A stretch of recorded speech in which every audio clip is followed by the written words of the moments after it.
Hi, everyone.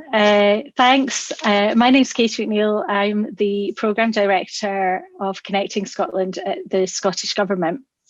And I'm going to talk a bit about what Connecting Scotland is and how it started in a pandemic, and where we've got to, and what I think some of the conditions for its success so far have been. First of all, I guess a bit about what Connecting Scotland is. It's a programme very much set up in response to the pandemic, which aims to tackle digital exclusion by providing people with a device, internet connection, and some training and support to get online, targeted towards digitally excluded low-income people. If everything moves online, digital inclusion becomes everyone's business. It's not, you can't put it into a box that says that's the thing that the people who deal with digital deal with. It matters to you as a citizen. It matters to you if you're trying to deliver a public service. And it's got to be fundamental, because if you're not addressing people's digital inclusion needs, we're not going to be able to address all of the other needs that folk have, particularly in the context of this pandemic. At the moment, our big aim is that we'll have reached 55,000 people by the end of this year being 2021. And I guess the story is one of how we went from something that's completely bottom up and self-organised into what is now a £45 million delivery programme, and actually working with a team who have never physically met, because the programme came into being after the beginning of the pandemic. But when I say we've never physically met, I mean that's us as in the central organising team. Actually, hundreds and thousands of people around Scotland have physically met and physically been provided with equipment. And so we've absolutely been reliant on all of those frontline public and third sector key workers to get to where we are now. So we have this structure which is very much reliant on not any one bit of the system owning the whole thing, but really needing to work through both central, local, and hyper-local government.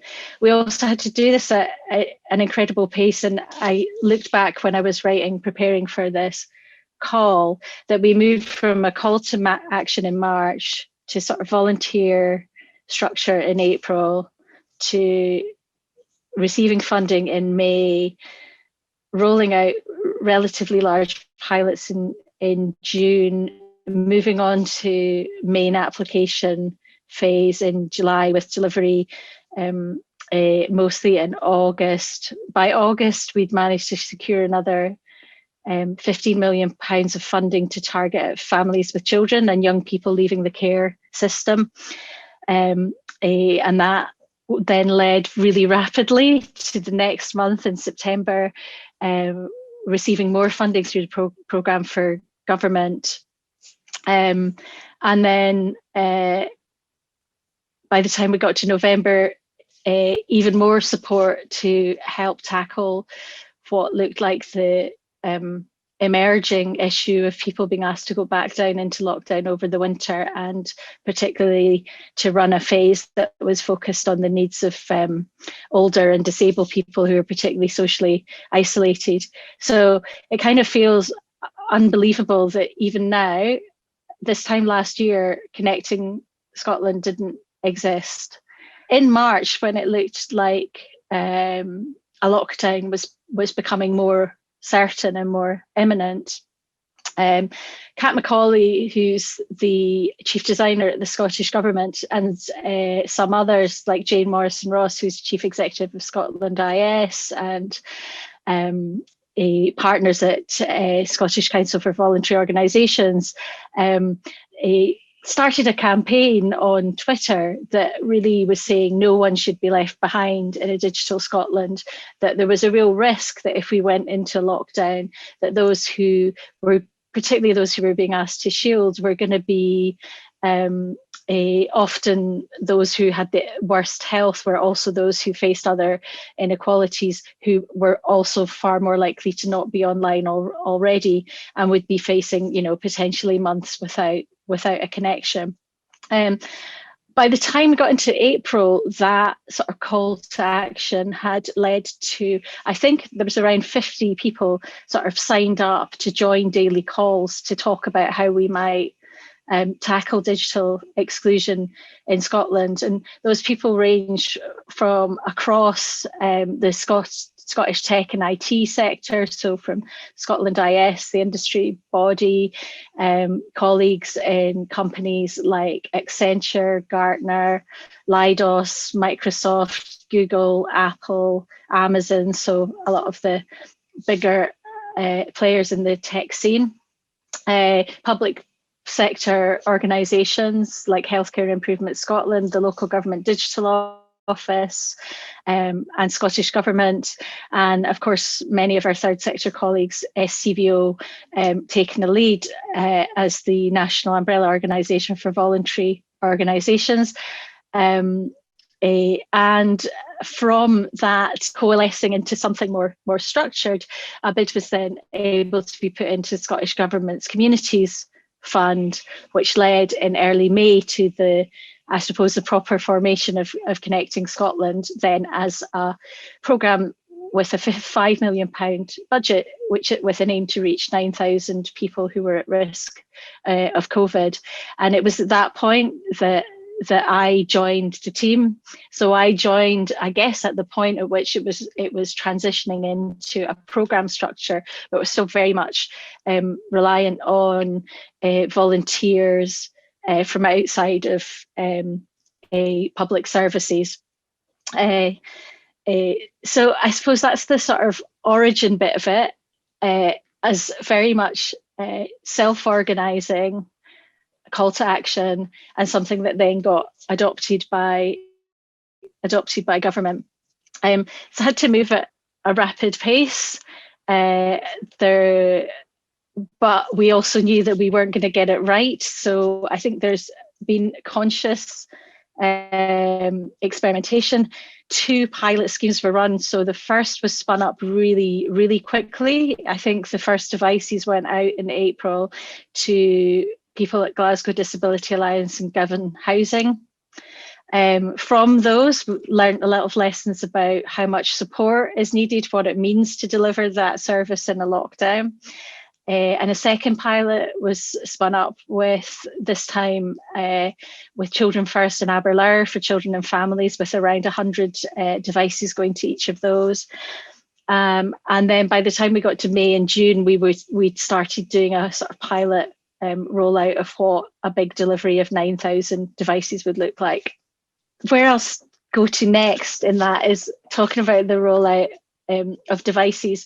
It was also really clear that Scottish Government and centrally, we wouldn't know how to reach the right people. Nobody knew what a list of all of those who were shielding looked like. Local authorities probably had the best idea, but also we needed to engage with really local third sector and volunteer organisations in order to get devices out to people.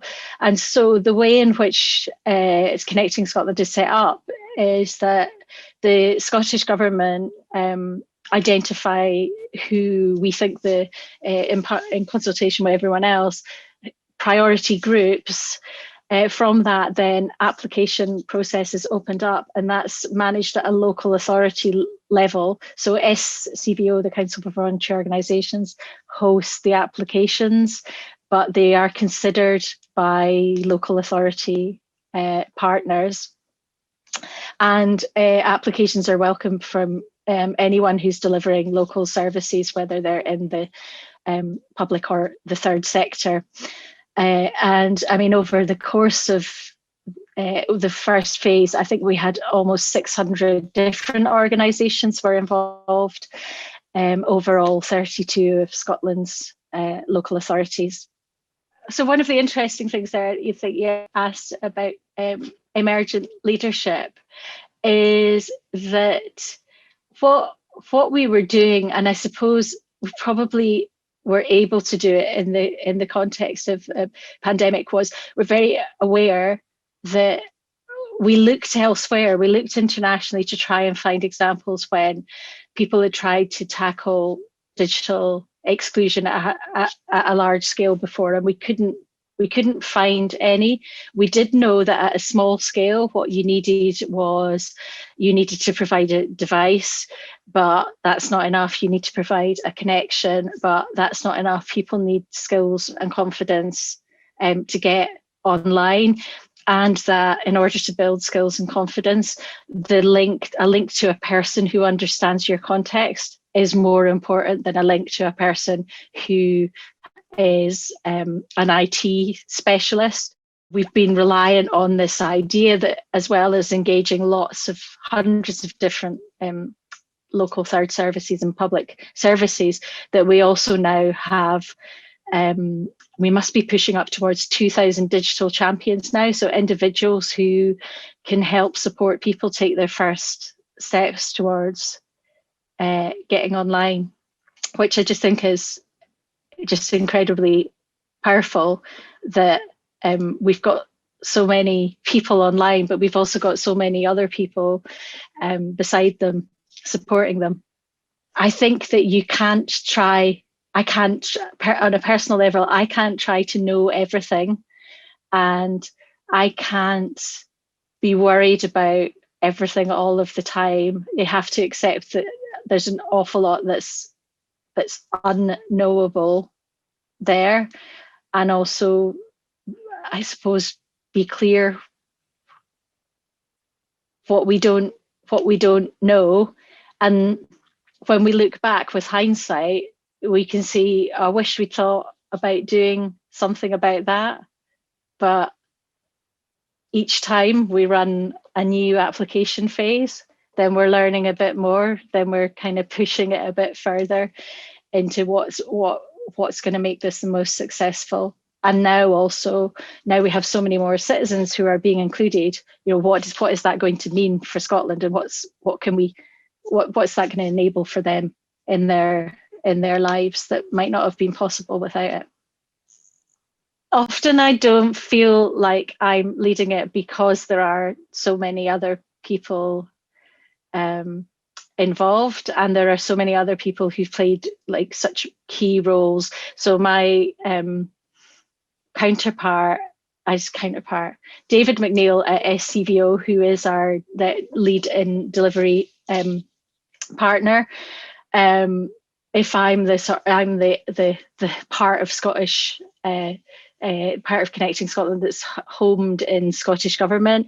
I mean, the other really big hub there is the bit that's homed in SCVO, and so their team are the ones who know a lot more about the day-to-day delivery, and so it's hard. I've always found it hard to consider that I'm leading this, because I also I look to the support that we have from our Cabinet Secretary, Kat Macaulay, who was the person who really got the ball rolling in Scottish Government, who's the chief designer, and then all of our other supporters. I suppose what they've given me then is actually they've allowed us to keep going, and they've trusted the process enough to want to expand and extend the reach of Connecting Scotland. We were really fortunate to have some fantastic political support. So the Cabinet Secretary for Communities in Scotland, Aileen Campbell, MSP, was also managing and looking across the piece at a lot of the community support that was going on. So she was very willing to buy in, to support this idea, this model, which was calling on I suppose, different bits of the system doing what they did best. And Scottish Government, we have us having the ability to kind of convene, to identify funding, to work in partnership with CVO, who had a history of doing work on digital inclusion, and also just that key local link to the local authorities, and their knowledge about their own voluntary and third sector organisations.